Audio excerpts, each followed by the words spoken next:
ثانية إنفاق أكن أبخشن لبناوي خوا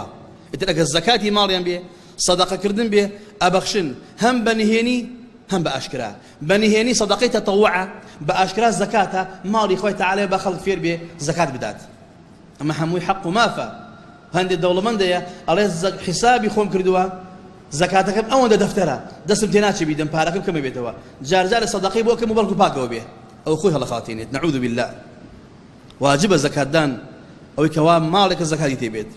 خوا فرمي صفدي جدريان ويدرؤون بالحسنة السيئة ويدفعون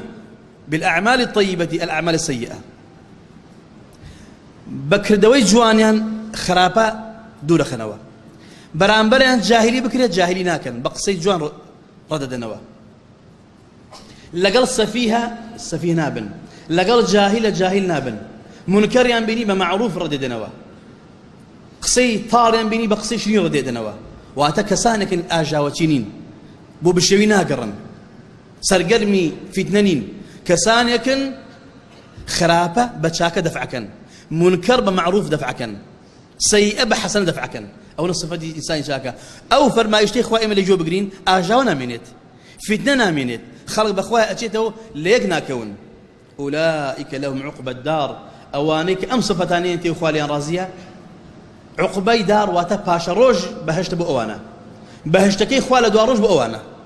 بعد شاور إيو بكن چونكي صفاتي كانتي خوا بي خوشو خوا داوي كردوا دبا شاور إيو بكن